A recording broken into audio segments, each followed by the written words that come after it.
পয়লা বৈশাখ কেমন কাটাইলে?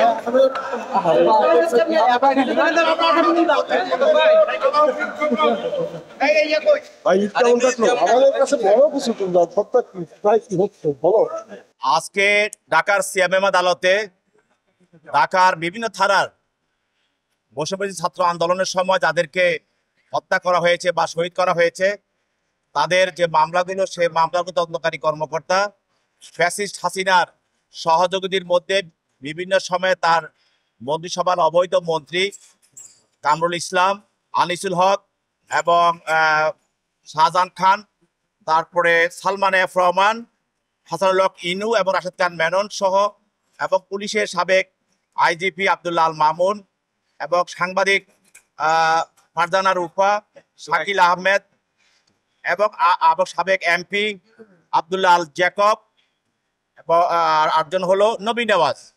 মোট এই 15 জনকে বিজ্ঞ আদালতে তদন্তকারী কর্মকর্তা উপস্থাপন করে তাদের অনেকেরই সৌনের গ্রেপ্তার বিভিন্ন মামলায় গ্রেপ্তার দেখানোর জন্য প্রার্থনা করেন। তার মধ্যে 3টি মামলায় রিমান্ডের প্রার্থনা করে। বাকি মামলাগুলোতে আসামিদেরকে গ্রেপ্তার দেখানো হয় যেহেতু তারা এই মামলাগুলোর আজানামী আসামি। আর 3টি মামলায় একটি মামলায় আব্দুল্লাহ আল মামুন এবং যাত্রাবাড়ির যে বিতর্কিত ওসি হাসান তাদের বিরুদ্ধে 3 দিনের রিমান্ড মঞ্জুর করা, মামুনের বিরুদ্ধে 3 দিন রিমান্ড এবং হাসানের বিরুদ্ধে 5 দিন রিমান্ড।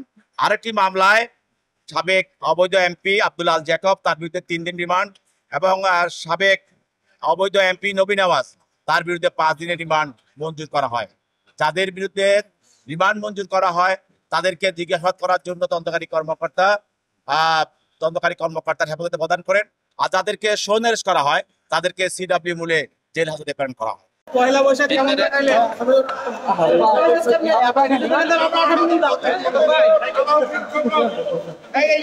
ভাই ঈদ কেমন কাটলো? আমাদের কাছে বড় কিছু তোমরা সবটা প্রায় কি হচ্ছে বলো।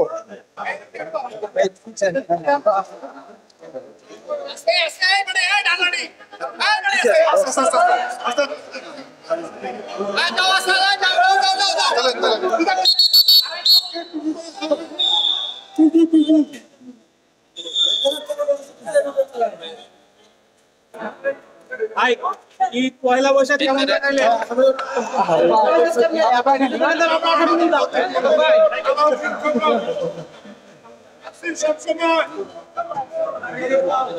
কিছু বলবেন?